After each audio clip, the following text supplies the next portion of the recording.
da fé. Amém? O que a gente precisa entender? Esse livro aqui, Hebreus, ele foi escrito para o povo de Deus que havia sido convertido ao cristianismo. Então eles eram do judaísmo, eram judeus e foram convertidos ao cristianismo. Então esse livro foi escrito para eles. Por quê? Eles estavam querendo trazer elementos, rituais e tradições do judaísmo e introduzir no cristianismo. Amém? Eles estavam querendo misturar as coisas. Então o escritor de Hebreus aqui enfatiza que o nosso Senhor Jesus é, e Ele é o centro de todas as coisas. Amém? Então aqui na verdade eles estão, o escritor aqui, ele está lutando contra essas questões de introduzir. E hoje a gente vê que continua igual, né? Tem gente querendo trazer a Arca da Aliança, simbolismo para dentro da igreja, e bandeira não sei da onde, e não sei o que tem, e não sei o que.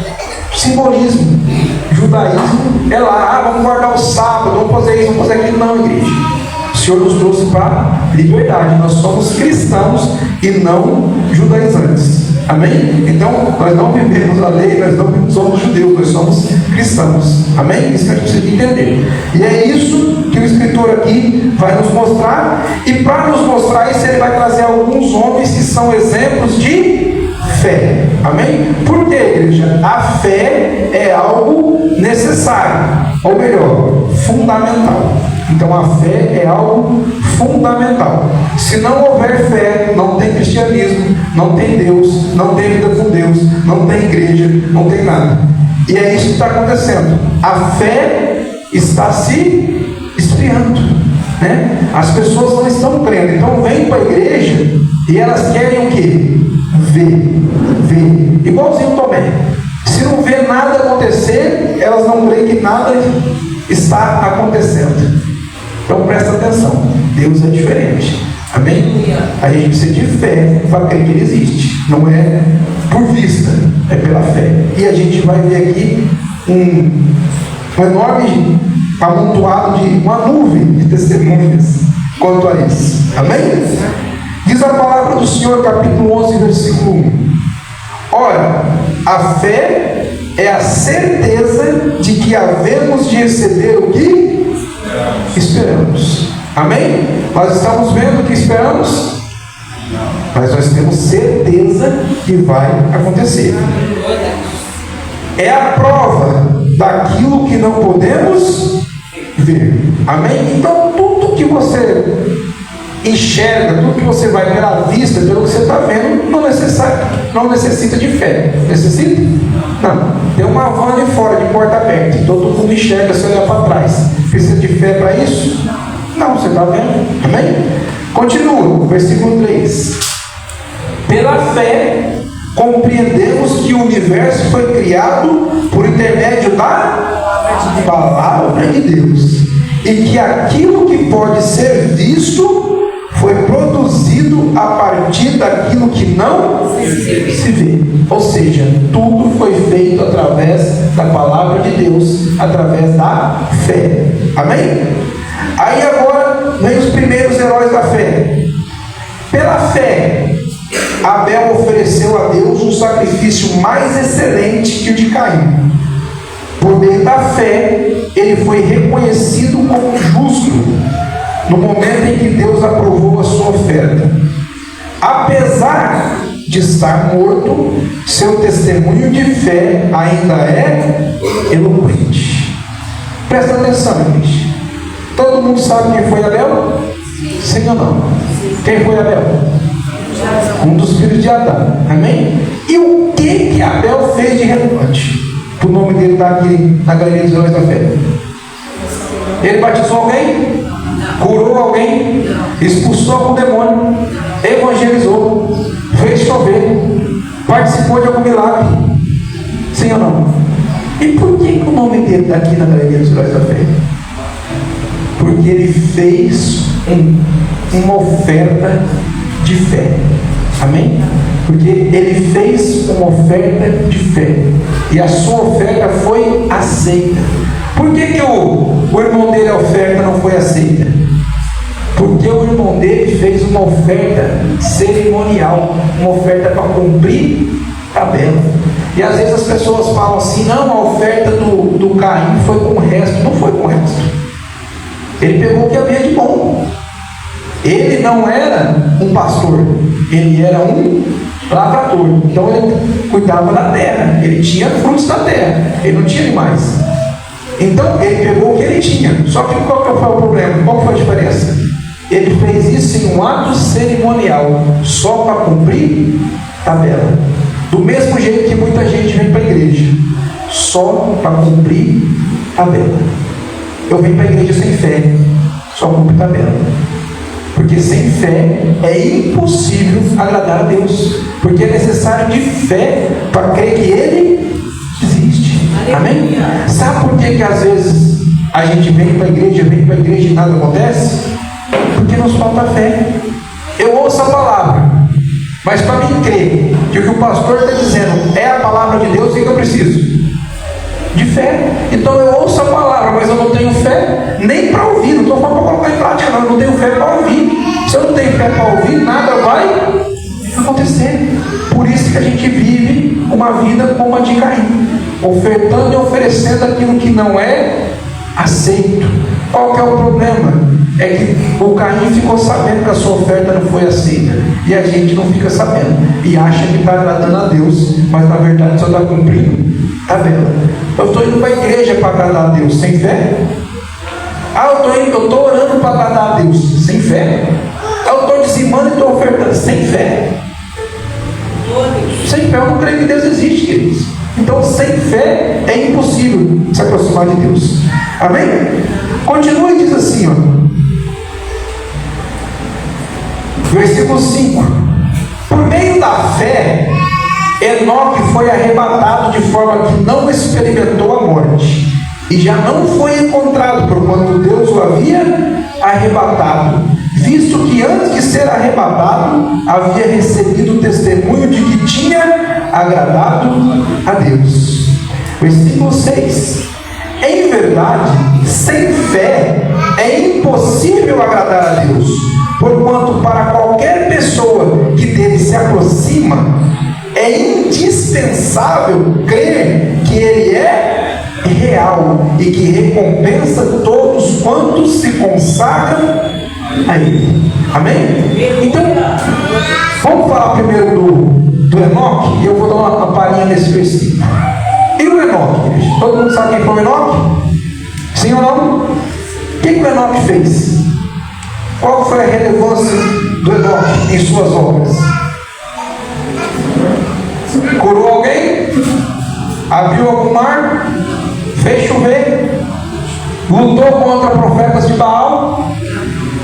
Evangelizou? Ungiu alguém? Não? O que o Enoque fez, igreja? Andou com Deus. Amém? A palavra de Deus diz que Enoque andava com Deus. Amém? Pastor, que legal, eu também ando com Deus. Anda só no domingo de manhã? Anda só na quarta à noite? Anda só no dia de culto? Sabe quanto tempo Enoque andou com Deus? Alguém tem noção de quanto tempo Enoque andou com Deus? Quanto?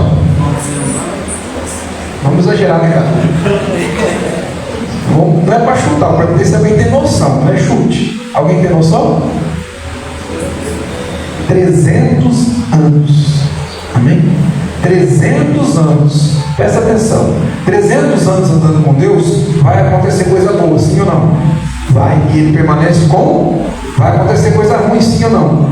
E ele permanece com Deus. Então presta atenção. O nome de Enoque veio parar na galeria dos heróis da fé porque ele andava com Deus durante 300 anos, sem importar de que maneira que estava a sua vida, sem se importar o que estava acontecendo. A primícia dele era andar com Deus, independente se estava bom, se estava ruim, se está chovendo, se está sol, se está chuva, está frio, está calor, não interessa. Enoque andava com Deus, ao ponto de Deus fala: não, você está muito íntimo de mim, a gente está muito distante, vou te trazer para mais perto. E arrebatou Enoque. E Enoque não conheceu a morte. Amém? Então, olha só que interessante, bicho. Até agora, nós não vemos esses homens, né, fazerem grandes coisas para o reino. Nós vamos ter uma vida com Deus. Então presta atenção. Às vezes a gente fica muito focado em nossas obras e esquece que a gente pertence a Deus. Cuidado, amém? Para não trabalhar demais e se esquecer de Deus. Continua. A gente vai ver a segunda parte do versículo 6. Em verdade, sem fé é impossível agradar a Deus, porquanto para qualquer pessoa que dele se aproxima, é indispensável crer que ele é real. O que a palavra de Deus está dizendo? O Enoque, ele tinha fé para crer que Deus era real. A palavra não está dizendo que Deus desceu na sua pessoa e ficava caminhando do lado do Enoque, não de mão dada com ele, batendo papo, não. A palavra está dizendo que o Enoque tinha fé ao ponto dele crer que o Senhor era real e que ele estava com ele o tempo todo. Amém? Então, sem fé, é impossível se aproximar de Deus. Sem fé é impossível agradar a Deus. Porquanto, para qualquer pessoa que dele se aproxima, é o que? Indispensável. O que é indispensável? É alguma coisa que não pode faltar de maneira nenhuma. É indispensável crer que ele é real e que recompensa todos quando se consagram a ele. O que está dizendo a palavra? É necessário crer que ele é real e que ele recompensa todos que se separam. Consagração é separação. Amém? Todos que se separam para ele. Então presta atenção, gente. Por que eu não saio do mundo? Por que o povo do Egito saiu do Egito, mas o Egito não saiu de dentro do povo? Porque eles não tinham fé para crer que Deus é real e pode estar com você. Por que eu prefiro estar andando com quem não presta ao invés de andar com Deus? Porque quem não presta é real e está do meu lado. E Deus, eu preciso de fé para andar com Ele. Amém? Então, se me falta fé, me falta tudo. Amém? E fé não é algo palpável e nem um sentimento. Amém? Fé é crer realmente no que você não está vendo, nem sentindo. Vocês estão entendendo isso? Porque a gente tem fé, eu me arrepiei, não está acontecendo. Eu senti. Não, a fé não necessita disso. A fé é uma certeza, uma convicção. E quando eu oro a Deus, quando eu falo com Deus, eu tenho certeza que Ele está me ouvindo. Por isso Ele recompensa. Então, quando eu deixo de fazer algo ruim do mundo para me separar para Deus, é porque eu creio que Ele existe. E Ele está me vendo. E Ele é galardoador.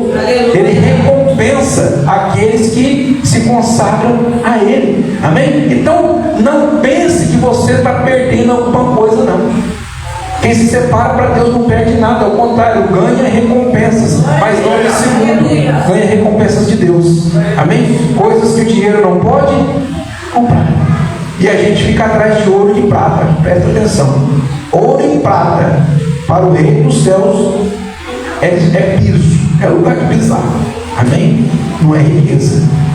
Continua o texto. Pela fé, Noé é outro cara de fé.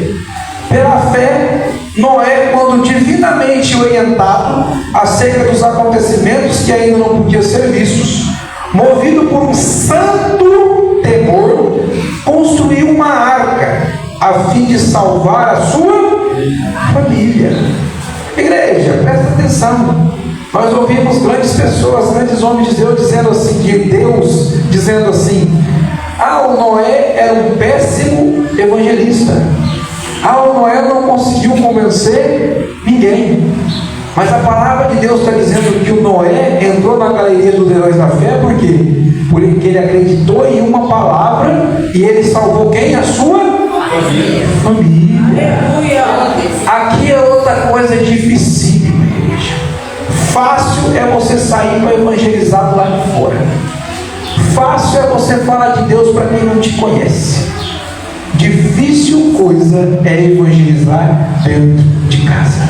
Aí você fala assim, mas o Noé não conseguiu evangelizar ninguém. Mas ninguém da família dele ficou do lado de fora. Ele salvou toda a sua família. Então, primeiro, igreja, antes de evangelizar fora, a gente precisa evangelizar dentro. Eu e minha casa serviremos ao Senhor. Então eu preciso focar nisso. Eu preciso viver isso. E o que esse homem fez, igreja, foi basicamente isso. E é fácil. Agora você imagina o cenário. Em um lugar árido. O que quer dizer um lugar árido, igreja? É um lugar seco. Amém? Não era uma beira de praia, não era um lugar que chovia. Até mesmo que naquela época não chovia. Então era muito mais difícil, não chovia. Um lugar árido, seco. Aí alguém tem uma grande ideia de construir uma grande embarcação. Porque ele recebeu de Deus que vai haver um dilúvio e vai inundar tudo aquilo ali. Num lugar que nunca choveu. Quem vai acreditar numa coisa dessa?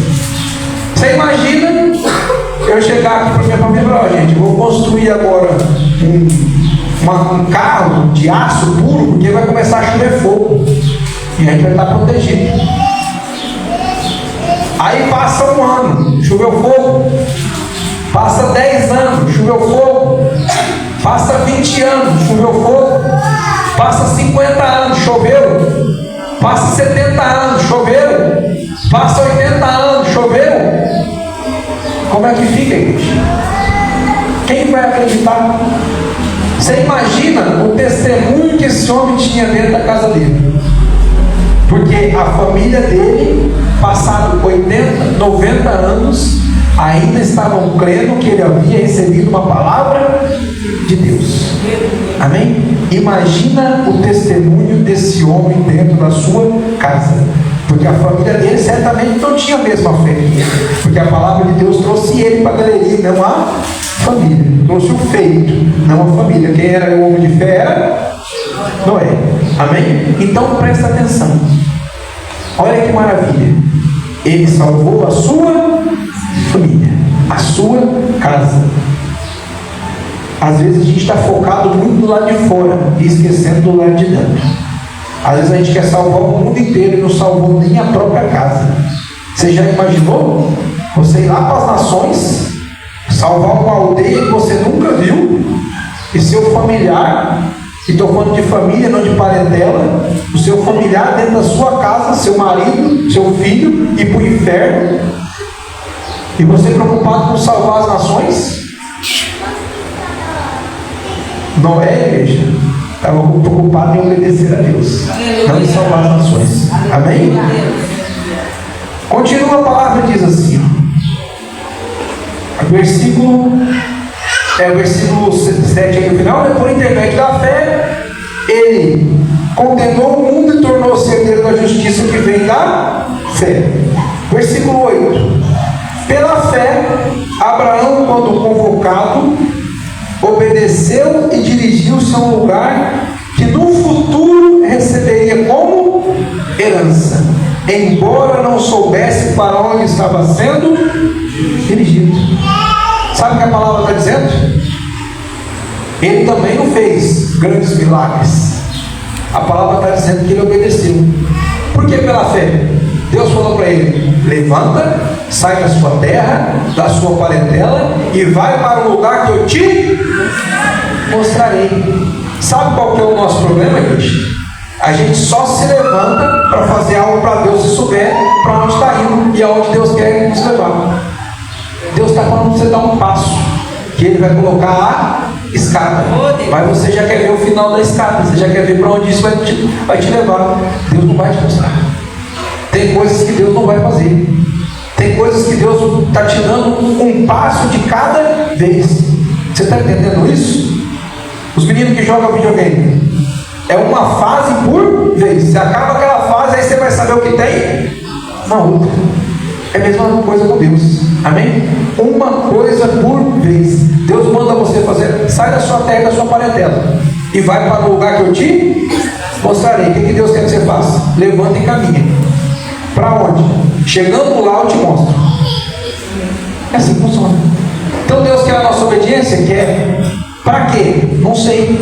O propósito Ele vai te mostrar lá na frente. Começa a obedecer e depois você vai saber o porquê. Quando Deus te der uma direção, faça. E depois você vai saber o porquê. Amém? Nós demos uma direção para o casal que está ali. Acabou de testemunhar aqui. Nós fizemos uma oração. Mas mais importante que a oração foi a direção. E eu falei para eles: se vocês não acreditarem, não tem problema. Só faz o que eu estou falando. Faz o que a gente está pedindo. E depois vocês vão ver se vai acontecer ou não. Precisa de quem para isso? Fé. Eles tinham um costume há muito tempo, né? Não percebiam. A gente foi lá, quebrou a regra e falou: ó, vocês têm que parar com isso, vocês têm que fazer de uma forma diferente. E pronto. O que vai acontecer? Faz diferente, vocês vão saber o que vai acontecer. Amém? Vocês estão entendendo? Então a gente precisa de dar um passo de fé. A gente precisa agir e depois ver o que Deus tem para nós. Aleluia. Acabei de falar, dízimo e oferta. É um passo de fé também. É fé. Senão você não dizima na oferta. Então primeiro você tem que fazer o quê? Dizimar e ofertar. E depois ver o que Deus quer com isso. Depois você vai receber o fruto da sua obediência. Porque se você souber que você vai dar R$100 na igreja e Deus vai te dar 500, todo dia você trazia 100 para cá. Mas se você não sabe o que vai acontecer, e às vezes é interessante, gente. Às vezes você está dizimando aqui, firmemente. Dizima um mês, dizima 2, dizima 3, no quarto mês você é mandado embora. Você fala: vixe, estou dizimando e fui mandado embora. Por que eu fui mandado embora? Porque Deus tem algo melhor para você.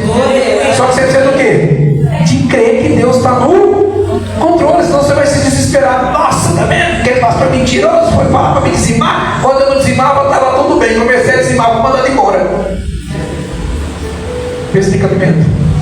Então a gente precisa de entender isso. Amém? Deus quer obediência e depois Ele te mostra o que vai acontecer. Aleluia. Amém? Glória a Deus. Continua o texto e diz assim: ó.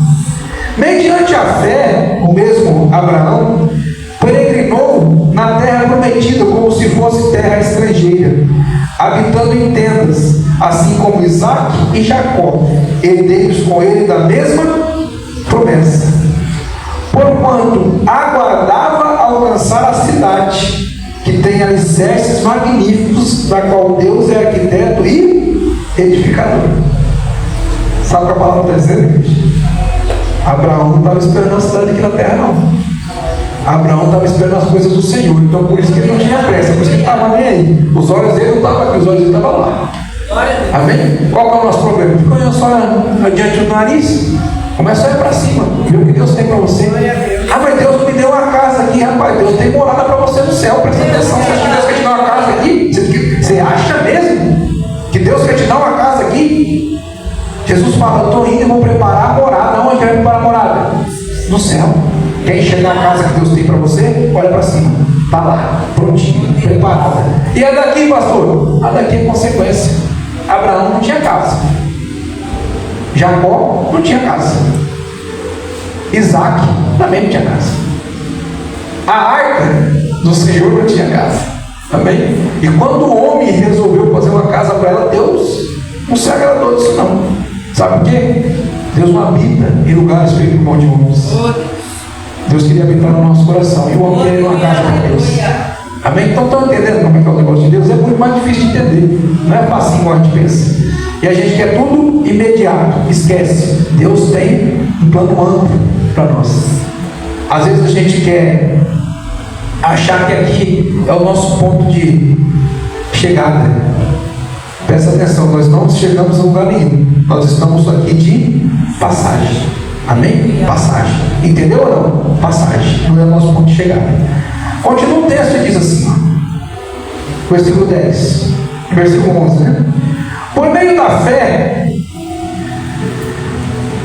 da mesma forma, a própria Sara recebeu poder para gerar filhos, ainda que estéril e avançada em idade, porque considerou fidedigno aquele que havia feito a promessa. Considerou digno de aceitação. Amém? Considerou digno de que era a verdade que ela estava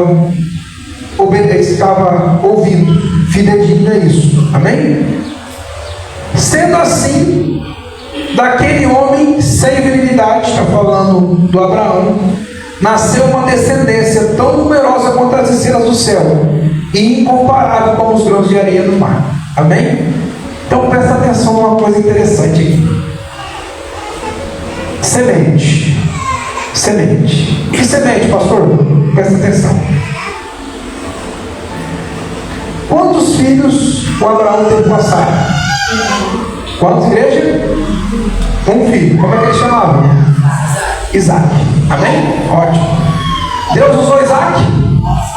Sim. Isaac teve quantos filhos? 2. Presta atenção. Quantos filhos teve com Abraão e a Sara? 1. Isaac foi usado por Deus? Teve quantos filhos? 2. Multiplicou? Sim. Amém? Quais foram os filhos de Isaac? Jacó e Esaú. Amém? Deus queria usar a vida do Jacó, que é o Israel. Quantos filhos teve Israel? Não, 13. Tem a menina, né? 13. Então, 12 filhos e uma filha. Amém? Ou seja, de um só, Deus vai usando.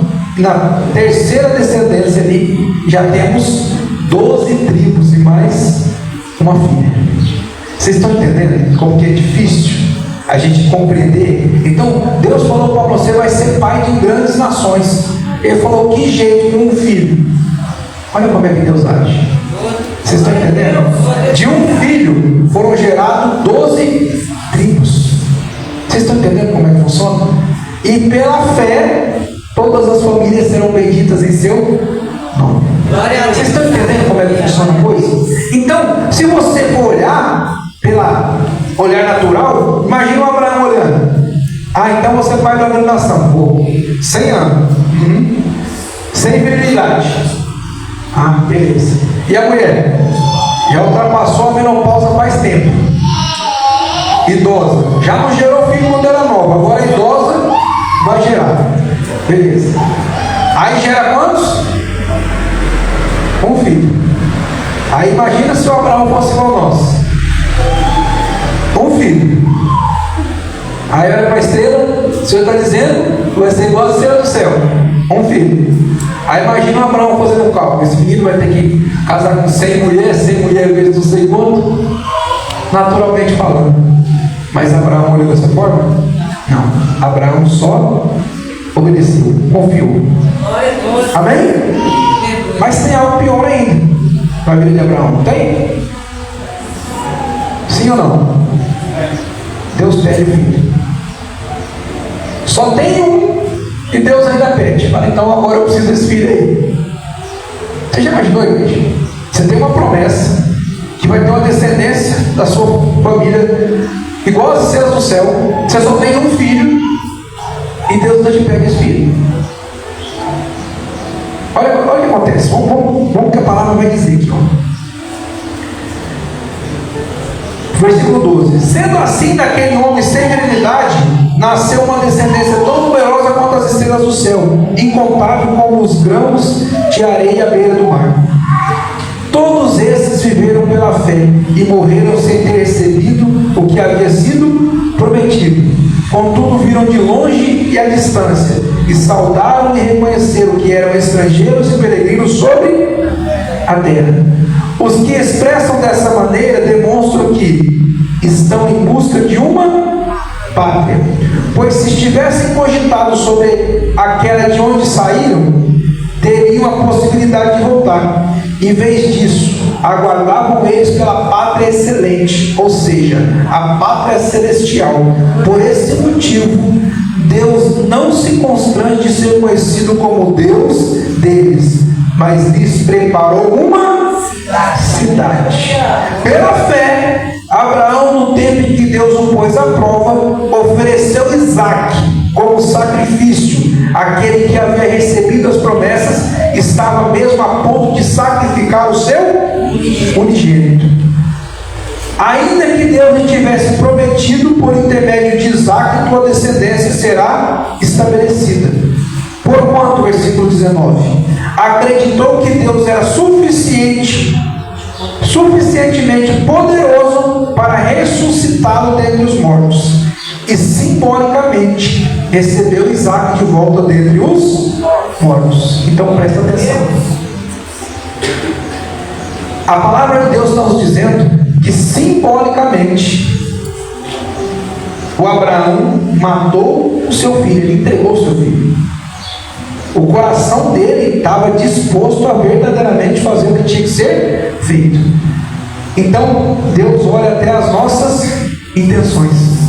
É por isso que a palavra de Deus diz, a lei fala que a gente não deve adulterar com a mulher, e a palavra de Deus ensina o seguinte através de Jesus: qualquer um que olhar e desejar já adulterou.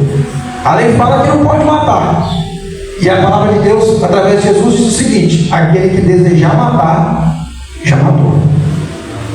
Estão entendendo? A intenção. Então a gente precisa ficar atento nessa intenção.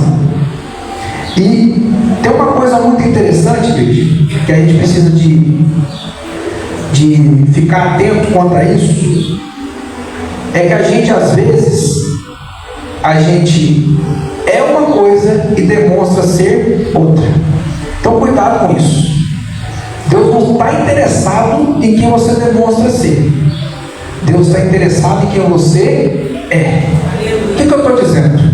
Às vezes a pessoa faz coisas boas, demonstra atitudes legais, mas ela não é aquilo que ela está demonstrando.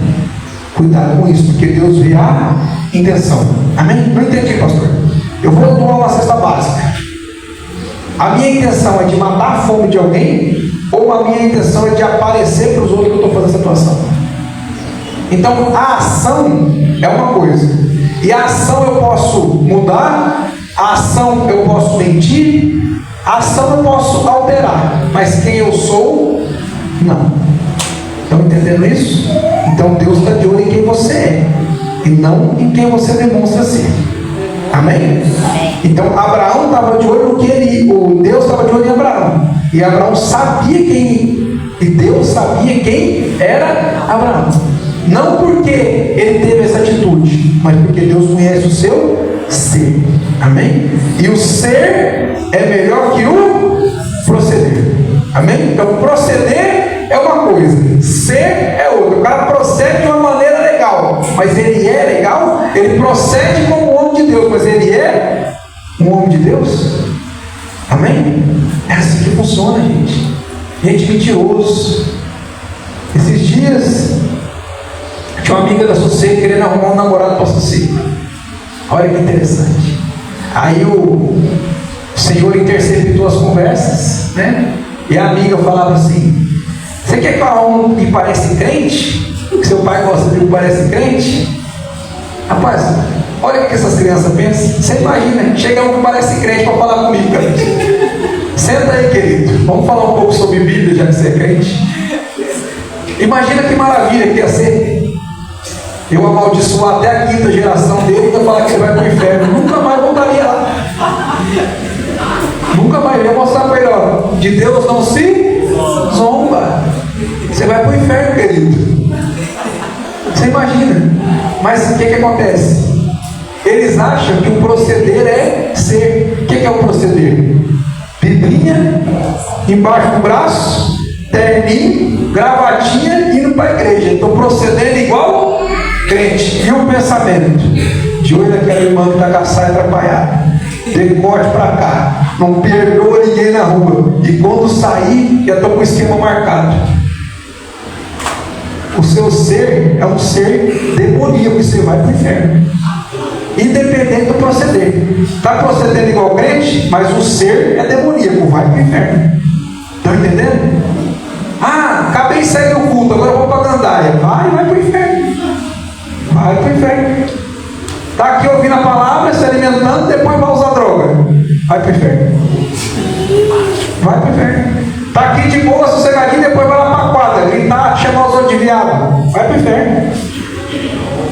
Simplesinho, simplesinho. Amém? Sabe por quê? Deus não está de olho no seu proceder, Deus está de olho no seu ser. Amém? E Ele sabe quem você é, Ele sabe quem eu sou. Então, para de caô com Deus, que com Deus não tem caô não. Amém? Continua o texto. E vamos para a galeria dos heróis da fé, queridos. Quem sabe a gente não encontra-se lá. Continua o texto. Amém? E diz o seguinte, aí no 19. Porquanto, não, 19 eu já leio, né? Aí vamos para o 20. Fala para o 20.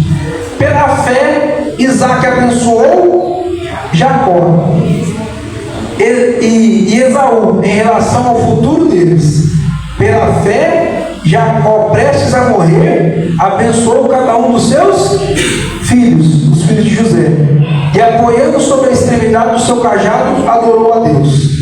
Pela fé, José também ao final da vida relembrou o êxodo dos filhos de Israel saindo do Egito e deu instruções quanto ao enterro dos seus próprios ossos. Amém? Então vamos lá. Homens de Deus, homens maravilhosos, fizeram muita coisa para o reino, mas a palavra de Deus está dizendo que pela fé. Por que o Isaac veio parar aqui na galeria dos heróis da fé? Porque pela fé ele fez o quê? Abençoou Jacó. Vamos de novo para a lei da sementinha? Olha que interessante. Ele abençoou o Jacó. Jacó foi muito abençoado. Amém? E o Jacó abençoou quem? Os filhos de José. Vocês estão entendendo? Então o que a gente precisa de compreender aqui, igreja?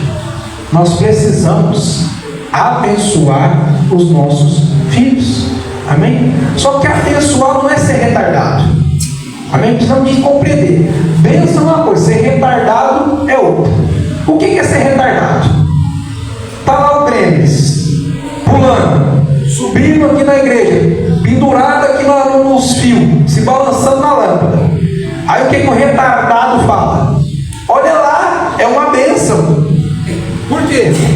Porque se falar que não é uma bênção, está profetizando coisa ruim para o filho. Não, querido. Não é para você fazer isso não. Quando estiver pendurado no fio, você tira ele de lá, dá uma lapada no lombo dele, senta ele do seu lado, dá educação para o seu filho. Aí quando ele estiver quietinho, educado do seu lado, você põe a mão na cabeça dele e aí você abençoa ele. Você fala, aqui vai ser um profeta de Deus, vai ser um homem de Deus em nome do Senhor Jesus. Ele vai ser uma bênção. Amém? Mas você tem que fazer a sua parte. Por que eu estou falando isso? Está lá me parecendo o demônio da Tasmânia e você fala, que bênção o quê? Que bênção o quê? Ah não, pastor, mas não pode falar. Pode, gente. O que é ruim não é bênção. Amém? O que é ruim não é bênção. Passei ali, pastor, foi uma bênção. Enfiei o meu dedo ali na porta, arranquei o tampão do dedo. Que bênção aqui, ó, está sangrando. Isso é bênção? Não. Isso é um acidente de coisa ruim. Amém? Então a gente tem que compreender. Bênção é bênção. Coisa ruim é coisa ruim. Então não fico chamando coisa ruim de bênção e achando que vai resolver a situação, não. Amém? O que eu preciso? Fazer a minha parte, educar meus filhos, ensinar meus filhos e toda noite põe a mão na cabeça dele e abençoar. Dá uma direção. Por isso que fala de fé. É uma direção. Eu quero que meu filho seja um homem de Deus. Eu quero que meu filho encontre uma esposa, uma mulher de Deus, tenha uma família abençoada, gere frutos desse casamento. Amém? Isso é o quê? Você dá um destino, uma direção profética para a sua família. Isso é abençoar os seus filhos. Amém? Agora, pegar moleque de arrebentar e ficar orando para Deus dar educação é a mesma coisa que você chegar no fundo da sua casa, aquela horta que você passou o ano inteiro sem capinar e falar, vamos orar para os anjos de capinar aqui. Não vai acontecer. Não vai acontecer. Amém? Quem tem que educar seus filhos é você. Quem tem que capinar o seu quintal é você. Quem tem que lavar a sua casa é você. Ou você paga para fazer, porque Deus não vai vir fazer isso não. Amém? Para com isso. Quem vai educar? Não. Senhor, educa meu filho. Que? Você deve estar de gozação comigo, o Senhor deve falar. Educa meu filho, é seu, educa você. Amém? Eu já te dei ele. O difícil é a minha parte. Do nada nasceu uma criança. Isso é difícil. Amém? Alguém pode explicar como é que dentro do útero nasce ossos, Sério, tudo isso é difícil. Então Deus fez isso. Parte dele. Agora educar é sua parte. E está lá o demônio das mães. Que bênção nada. Falta de educação. Educa. Amém? Está o marido lá, bebendo. Chega bêbado em casa, não tapa olhando os filhos, tapa olhando as crianças, vomita, não sabe pensar. Nossa, que bênção, não sou um demônio que você tem dentro de casa. Isso não é uma bênção, não. Então você vai lá, limpa, ora na cabeça do Senhor, expulsa esse demônio, deve ser o Zé Pelito, ele está falando, expulsa em nome do Senhor Jesus. Amém? Não é uma bênção, é demônio, coisa ruim. Então a gente precisa diferenciar isso. Aí eu vou abençoar meu esposo, ótimo. Senhor, está nessas condições, mas eu não quero isso. Em nome do Senhor Jesus, né? Que ele possa ser restaurado, se eu possa vir sobre a vida dele. Aí é bênção. Agora, falar tranqueira é bênção? Não é. Amém? Isso deve ser o quê? Retardado. A gente chama de pessoa retardada. Está vendo uma coisa para o outro. E os crentes hoje em dia estão dessa forma. Por quê? Não lê a Bíblia. Esse dia eu vi uns comentários lá no filme Na Forja. Quem foi ver o filme Forja? Muito bom. Aí o comentário: nossa, eu vi esse filme e transformou minha vida. Eu pensei, imagina se tivesse lido a Bíblia. Só de ver o filme já mudou a Bíblia. Se ler a Bíblia, então, o que não pode acontecer? Mas os crentes querem a Bíblia? Não. Então não vai acontecer nada. E quando lê sem fé. Sem fé também não adianta nada. Amém? Vamos continuar aqui o texto em nome do Senhor Jesus? Onde nós paramos aí, Cadu? Vamos ler para a gente ver. Estamos a juntos, né? Então vamos lá. Ó, 11, 23. Não, nós paramos, eu não falei do 22, né? Foi no 23, mas eu não falei do 22. O 22, o que acontece? O José, ao final da sua vida, ele relembrou do êxodo, relembrou ali do período que eles tiraram ali os filhos de Israel do Egito, que estavam sendo escravos, e deu instruções ao seu enterro, aos seus próprios ossos. O que é isso, igreja? É uma mente que pensa lá na frente. Você entendeu? Quando você tem Deus até dos seus ossos, você vai profetizar. Ele não queria ficar enterrado lá. Ele falou: quando vocês saírem daqui e for para a nossa terra, eu quero ser enterrado lá. Não quero meus ossos aqui não. Você domina sobre tudo em sua vida quando você tem Deus. Amém? Versículo 23. Mediante a fé, Moisés, ainda recém-nascido, foi escondido durante 3 meses por seus pais, porque perceberam que sua formosura não era comum e não temeram o decreto do rei. Amém? Pela fé, Moisés, já adulto, recusou ser aclamado como filho da filha do faraó, preferindo ser maltratado com o povo de Deus a desfrutar dos prazeres que o pecado é capaz de proporcionar por um curto período de tempo. Então presta atenção, igreja. Por amor ao Messias, julgou sua desonra uma riqueza mais excelente que os tesouros do Egito, porquanto contemplava sua gloriosa recompensa. Por meio da fé, abandonou o Egito, não temendo a ira do rei, que perseverou, pois fitava aquele que é invisível. O que acontece? Ele estava de olho em Deus, por isso que ele estava preocupado. Por intermédio da fé, celebrou a Páscoa e fez a aspersão do sangue, para que o anjo destruidor não tocasse os primogênitos dos israelitas. Pela fé, o povo atravessou o Mar Vermelho com terra seca, mas quando os egípcios procuraram também atravessá-lo, morreram afogados. Igreja, presta atenção. Olha que coisa interessante. A palavra de Deus diz que a vida de Moisés ela foi toda pautada pela fé, desde o seu nascimento. Havia um decreto que todos os homens que nascessem teriam que ser mortos. Amém? E pela fé, os pais deles resolveram não fazer dessa forma. Agora você imagina mais do que isso. Eles esconderam o menino e quando o menino já estava grande, pela fé, eles pegam um cestinho de pertumado ali e jogam o menino dentro da água. acreditando que a filha do faraó ia se afeiçoar por ele e ia querer ele. Mas o decreto era para fazer o quê? Para matar. Pela fé. Vocês estão entendendo? Olha a fé que esse povo tinha. A palavra de Deus diz que pela fé ele preferiu passar dificuldades, ser humilhado junto com o seu povo, do que viver os prazeres do pecado, os prazeres que o pecado proporciona por um momento. Ou seja, o pecado ele é prazeroso? Sim, mas o prazer do pecado é momentâneo.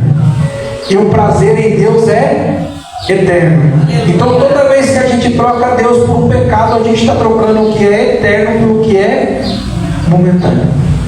Olha que coisa terrível. Você trocar a eternidade por 10 minutos, por 5 minutos, por 3 minutos, por alguns segundos. Olha que terrível. Não é terrível? Sim ou não? Dizem que o efeito do crack dura 13 segundos. Você trocar o que é eterno por 13 segundos. Olha que loucura.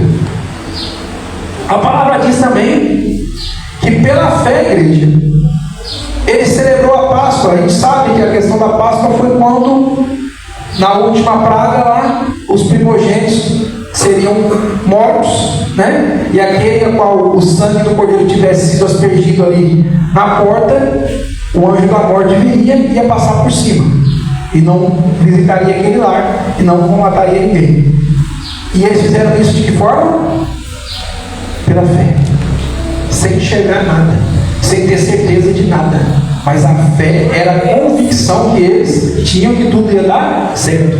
Agora, pior do que isso, gente, é você ver o mar e o mar se abrir e você ir passando naquele mar. Imagina uma parede de um lado de água, uma parede de água do outro, e você atravessando aquilo ali.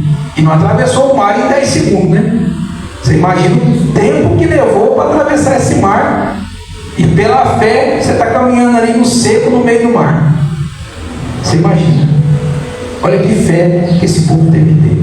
Amém? E a palavra de Deus diz ainda, igreja, versículo 30: foi pela fé que os muros de Jericó desmoronaram depois de serem rodeados durante 7 dias. Amém? Então presta atenção. As estratégias de Deus têm que serem usadas pela fé. A muralha de Jericó era uma das muralhas mais fortificadas da época. E a estratégia foi o seguinte: dar 7 voltas dela. De que forma? Bico fechado, calado, sem conversar, sem falar nada. Por que, igreja? Há tempo para todas, tempo de falar e tempo de ficar quieto. Amém? Então entenda o tempo que você está vivendo. O que Deus está te falando? É para você ficar falando. Olha para você ficar quieto já. Vamos ajudar as mulheres. Mulheres que ficam falando na cabeça do marido. Falando. Será que ainda é tempo de continuar falando? Ou já é tempo de ficar quietinha e esperar Deus agir? Será que você já não falou demais? Ou será que você já não ficou quieto a tempo demais? Porque no final de tudo era para dar um grito. Então presta atenção para a gente viver em obediência. Se é hora de falar, fala. Se é hora de gritar, grita. Se é hora de ficar quieto, fica quieto. Tanto para homem quanto para mulher. Amém? Então aprenda a viver o momento de Deus. Continua, igreja. Aqui tem um personagem que eu adoro, né? Adoro não de adorar de imagens, né? Adoro de gostar. Vamos entender bem, né? Podemos adorar. Então, um personagem que eu gosto muito, que foi mediante a fé, versículo 31, que Raabe, a prostituta, por haver acolhido os espiões, não foi morta juntamente com os incrédulos. Olha só que interessante. Aí nós vimos homens de Deus, até Moisés, eles não fizeram nada para o povo. Basicamente eles trabalharam para as suas famílias. Moisés já fez diferente, pegou o povo, foi escolhido desde o ventre da sua mãe, foi o homem de Deus, preferiu a Deus do que aos ídolos ali do Egito, né? E foi um homem de Deus, maravilha, ótimo. Depois desse homem de Deus, o exemplo que vem é de uma mulher, e ela era o quê? Uma prostituta. ela não se prostituiu, ela vivia na prostituição. Quem está dizendo isso? Ela viveu a vida inteira no pecado, a vida inteira no erro, mas por um momento ela teve um start ali, um estalo. Ela falou: opa, chegou a hora de mudar, chegou a hora, agora é o momento de eu mudar a minha vida. Então ela passou a fazer o que era para ser feito, passou a fazer a vontade de Deus. Sabe o que eu estou dizendo para você? Não importa o que você fez até agora, o que importa é o que você vai fazer daqui para frente. Ah, mas era uma prostituta, vai fazer tudo de errado, mas isso, mas aquilo outro. A palavra de Deus diz o seguinte, igreja: Deus já perdoou o nosso pecado. Já perdoou. Então, quando você pede perdão para Deus, reconhecendo o sacrifício que foi feito através do Filho dele, o perdão já é te dado imediatamente. E sabe para onde que vai a sua vida de iniquidade? Para o mar do esquecimento. Amém? Só que sabe o que acontece? A gente às vezes fica lembrando. Às vezes a gente fica: ah, mas eu não sou digno, ah, mas eu isso, eu aquilo outro. Para com isso, igreja. Se Deus te perdoou, está perdoado. Siga dali para frente. E de que maneira foi a vida da Raabe dali para frente? Nós já falamos muito sobre ela. Dali para frente ela resolveu estar com um pouco de Deus. Ela não fez uma visitação e foi embora. Ela não recebeu um milagre e foi embora. Ela falou: eu quero ficar com esse povo. Aí o povo de Deus falou: olha, infelizmente você é muito impura para ficar aqui no nosso meio, mas se você quiser habitar em tendas ao redor aí, não tem problema não. Ela se sentiu humilhada? Não. Ela aceitou a direção: vou ficar ali então. Aí de repente apareceu um homem de Deus e se afeiçoou a ela. E aonde que ela foi parar? Na genealogia de Jesus Cristo. Está lá, Raabe, na genealogia de Jesus. Vocês estão entendendo o que é isso? Deus tira a mulher do prostíbulo e coloca a mulher na onde? Na genealogia de Jesus. Amém? Mas para isso precisa do que, igreja? Do ato de fé. Porque foi pela fé que ela escondeu os espias. Ou seja, ela não tinha certeza que ia dar tudo certo, mas ela tinha fé que ia dar certo. Outra coisa que eu preciso falar sobre fé: a fé, ela tem que ser voltada para Deus. Amém? Porque fé sem Deus não é fé. E muita gente tem fé, mas não é em Deus. Eu tenho fé que vai dar tudo certo. Ótimo, você tem fé na fé. Beleza. Em vão. Ah, eu tenho fé na... Como que eu posso dizer isso sem ofender ninguém? Eu tenho fé que essa taça de água aqui vai me curar. Ótimo, você tem fé na taça de água, mas essa taça de água não pode fazer nada por você. Você precisa ter fé em Deus. Então a fé que é indispensável é a fé em Deus, não a fé em qualquer coisa. Por que eu estou dizendo isso? Às vezes a gente precisa de coisas e a gente tem fé em coisas. Quantos crentes pegam um copinho d'água, põem de frente à televisão e ficam esperando a oração e tem fé que aquela água pode curar ele? Se no final da oração derrubar a água, tem que esperar o próximo culto do outro dia para poder consagrar de novo, porque vai ficar doente até o próximo dia. A água acabou, a água caiu. Não é isso? Quantos crentes vêm para a igreja e saem com um saquinho de sal? E nem para churrasco dá, porque é pouquinho. Outro sai com uma colherzinha de pedreiro, uma colherzinha da sua construção da sua casa, uma rosa ungida, uma toalha ungida, um parafuso ungido, qualquer porcaria ungida. Para quê? Porque eu não tenho fé em Deus. Aí eu preciso de um elemento para depositar a minha fé. Qual que é a diferença de eu depositar minha fé num copo d'água ou num poste de ídolo? Qual que é a diferença de eu depositar minha fé num copo d'água ou em uma imagem? Nenhuma. Mas a gente fala e faz igual. Porque nos falta a verdadeira fé, que é em Deus. Continua. Olha que maravilha. Versículo quanto? 32. Versículo 32. O escritor diz: quantos exemplos mais darei? Infelizmente, não disponho de tempo para falar sobre a devoção de Gideão, sobre Baraque, Sansão, Jefté, Davi, Samuel e os profetas. Amém? Igreja, nós já sabemos aqui quem foi esses homens, sim ou não? Gideão, muito conhecido, não preciso falar, né? Foi o libertador do povo. Gideão, qual era o problema dele, igreja? Ele se sentia pequeno, inferior, né? Eu sou a menor tribo, eu sou o mais fraco, a minha família é mais pobre, por que você vai me usar? E Deus pensando, porque se você fosse o mais forte, o mais bonito e o mais rico, você nem precisava de mim. Amém? Quem que foi, igreja? O Baraque. Foi outro libertador. O Baraque, ele tinha uma particularidade. O Baraque, ele tinha medo. Então ele foi até a Débora. Ele falou para Débora: Débora, e aí? Débora falou: pode ir, Deus vai entregar isso aí em suas mãos. Você vai vencer, você vai libertar o povo.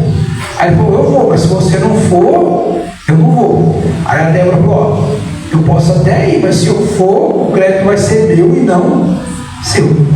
Sabe o que isso nos ensina? Mesmo com medo, ele tinha fé. Precisa fazer? Está com medo? Faz. Mesmo com medo, vai lá e faz. Amém? Às vezes a pessoa fala: o medo é o oposto da fé. Não, não é não. Esse aqui tinha os dois. Ele tinha fé porque ele está na galeria dos heróis da fé, então ele tinha fé. Mas ele tinha medo também. Ele tinha medo, mas fazia. Está com medo? Continua fazendo. Está com medo? Mas faz. Amém? O importante é fazer. Continua e nos mostra aqui, versículo 36. 33, verdade. 33. Não preciso nem falar quem foi o Jefté, né, igreja? E o Sansão. Sansão, todo mundo sabe quem foi Sansão. Sim ou não? Foi aquele também que fazia tudo de errado e no final da sua vida cumpriu o seu propósito. Amém? Pela fé. Aí alguns perguntam: será que Sansão foi salvo ou ele se suicidou? Você imagina se ele tivesse ido para o inferno, se o nome dele estaria aqui na galeria dos heróis da fé? Estaria? Não. Então, está respondida a pergunta. Quem foi o Jefté? Jefté foi aquele que foi desacreditado. Eles diziam que o pai dele, que a mãe dele era prostituta e foi rejeitado. Mas na hora que o bicho pegou, eles foram chamar ele para ser o libertador de Israel. Amém? É mais ou menos assim. Às vezes eles rejeitam a gente, às vezes eles falam mal da gente, mas quando o bicho pega, eles vão nos chamar, né? Tá lá, tá em festa falando mal da gente, tá lá, tudo certo falando mal da gente. Aí aconteceu um problema, vamos ligar para ele. É mais ou menos desse jeito dele. Amém? Um homem de fé. O Davi, não preciso nem falar na igreja, quem foi Davi, né? Um homem segundo o coração de Deus. Caía, mas se reerguia. O que Davi não deixava de fazer o tempo todo? Adorar a Deus. Então Davi, ele era um adorador. Isso que era importante. Por isso ele era um homem segundo o coração de Deus. Amém? Samuel, igreja. Samuel é o mais fantástico de todos. Por que Samuel é fantástico? Porque Samuel, ele foi o último dos juízes. E foi o primeiro que ungiu os reis. Você já imaginou? Quem que era o juiz? É quem julgava, quem dominava a situação. E aí Deus vai falar: agora unge o rei. Ele teve algum obstáculo para fazer o que tinha que ser feito? O coração dele estava ali perto, tranquilinho. Ele amava que ele ungiu. Foi lá ungir os reis e até o rei ruim que ele ungiu primeiro, que foi o Saul, depois ele ficava clamando por ele, né? Se fosse nos dias de hoje, tá vendo? Foi me tirar, podia ter me deixado como juiz. Aí, ó, a zebra que está dando aí, ó. Tá vendo aí, senhor? Viu? Falei ainda que não era para fazer. Foi fazer, ó, não está dando conta. Não é assim que ele faz? Mas ele não, coração desprendido, um homem de Deus, um homem de fé. O que ele acreditava? Que Deus sabe o que está fazendo. Continua o texto, igreja, diz o seguinte. Vamos lá, né? 33.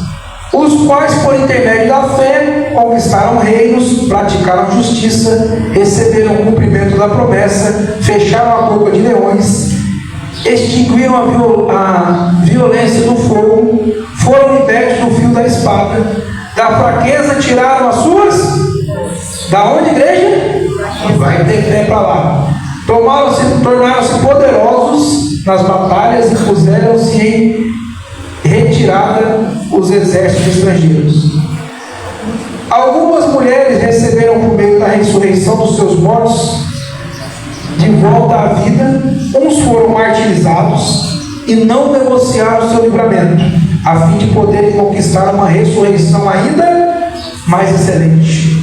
Muitos enfrentaram zombarias e torturas, outros ainda foram acorrentados e jogados nos cárceres, outros foram apedrejados, cerrados ao meio, tentados, mortos a fio da espada, andaram sem rumo, vestidos de pele de ovelha e de cabras, necessitados, angustiados, maltratados, caminhavam como refugiados vagando pelo deserto e montes, pelas cavernas e buracos da terra, pessoas das quais o mundo não foi digno.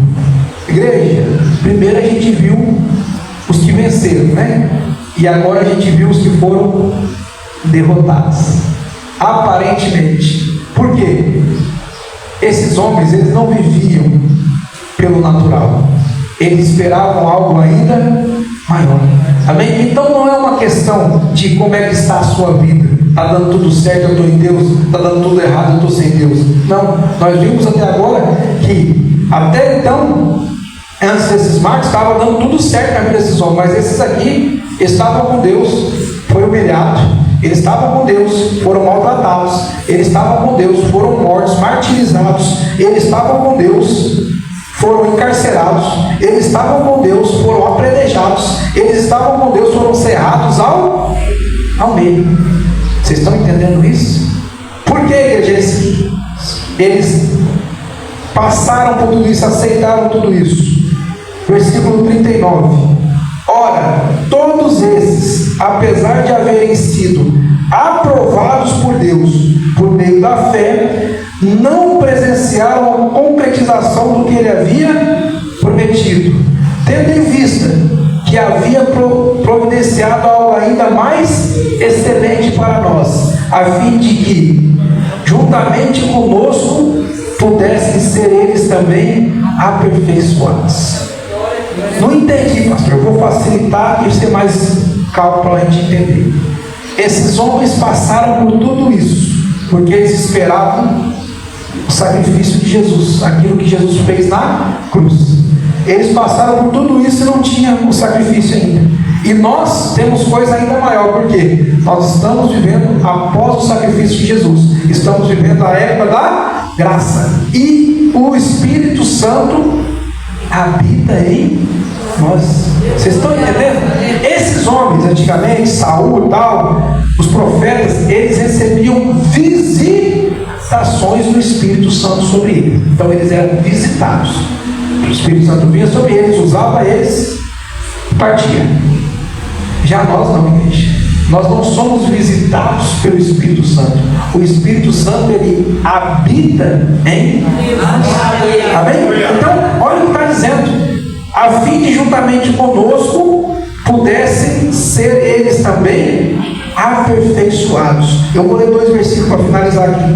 Versículo 12, versículo 1 do capítulo 12. Versículo 1 do capítulo 12, continuando. Porquanto também nós, considerando que estamos rodeados por tão grande número de testemunhas, desembaracemo-nos de tudo o que nos atrapalha e do pecado que nos envolve, e corramos com perseverança a corrida que nos é proposta, olhando fixamente para o autor e consumador da nossa fé, Jesus, o qual, por causa do júbilo que lhe fora proposto, suportou a cruz, desprezando a vergonha, e assentou-se à direita do trono de Deus. Amém, igreja? Então, olha só que interessante. Porquanto também nós consideramos que estamos rodeados por tão grande número de testemunhas. O que é isso aqui? Está fazendo uma alusão à vida com Deus. Está sendo feita uma alusão a uma corrida, a uma caminhada, a uma maratona. Nessa época onde foi escrito isso, havia uma corrida que ia da cidade de Maratona até Atenas. Por isso a maratona chama maratona. Então, ia da cidade de Maratona até Atenas. E era um percurso de aproximadamente 42 quilômetros. E durante esse percurso, uma nuvem de pessoas iam ali apoiando, incentivando. Aí o que o escritor fez? Ele pegou e falou assim, a nossa caminhada com Deus é igual a uma maratona. E durante todo o percurso tem uma nuvem de pessoas. Mas quem é essa nuvem de pessoas? Esses heróis da galeria da fé. Para quê? Toda vez que a gente for desfalecer e querer parar, a gente olha para o lado e tem um deles lá. Aí eu estou lá no pecado, me afundando. Aí eu olho para o lado, está lá Raabe. Vai, eu também estava assim, continua. Aí eu estou com medo, quero parar. Aí o Baraque olha e fala, você está com medo? Eu também estava. Continua. E vai nos incentivando para que a gente possa chegar até o final da corrida. E quando a gente estiver desfalecendo e essa nuvem de testemunhas não for o suficiente, eu tenho que olhar para a minha chegada, fitar os nossos olhos em quem? Em Jesus. Ele é o nosso grande prêmio, Ele é o nosso galardão. Então, está difícil a vida, está difícil a coisa, está ruim, eu preciso me desvencilhar daquilo que está me impedindo de perseverar, de continuar. Olha só que interessante. Rodeados por tão grande número de testemunhas, desembaraçando-nos de tudo que nos atrapalha e do pecado que nos envolve, corramos com a perseverança a corrida que nos é proposta. Então vocês estão entendendo? Nós estamos nessa maratona, nessa corrida. Mas o que acontece? Algumas coisas estão nos embaraçando. Não tem coisa que está nos embaraçando? O embaraço. O que é o embaraço? É aquilo que te atrapalha de romper. Vou dar um exemplo. Quando você está andando, por exemplo, naquelas gramas bravas, já viu que elas ficam entrelaçadas uma na outra? Você firmou o pé ali, chamou a boca no chão, caiu. Por quê? Você se embaraçou na grama. Então o embaraço nos impede de prosseguir. Então toda vez que a vida nos mostra ou nos coloca o embaraço, o que a gente tem que fazer? Desvencilhar, sair desse embaraço. Mas o que a gente faz? Está lá o embaraço, vem cá, me dá um abraço. Se embaraça mais ainda e vai se afastando da vida com Deus e vai se afastando de Deus. E quanto mais a gente se embaraça, o que acontece? Isso nos atrapalha a desenvolver a nossa corrida. Como é que você vai correr todo embaraçado? Porque a gente não consegue sair do lugar, porque está embaraçado. E a palavra de Deus diz o seguinte: desembaraçando de tudo que nos atrapalha e do pecado que nos envolve. Então, enquanto a gente estiver envolvido no pecado, embaraçado com as coisas do mundo, eu nunca vou conseguir alcançar o meu alvo. Eu nunca vou conseguir chegar onde eu tenho que chegar. Por quê? O embaraço me impede e o pecado me impede de continuar. É por isso que quando a gente está na igreja, aí chega aquele ponto decisivo. Chega. Aí eu penso assim: se pastor não para de falar esses negócios, eu vou ter que me...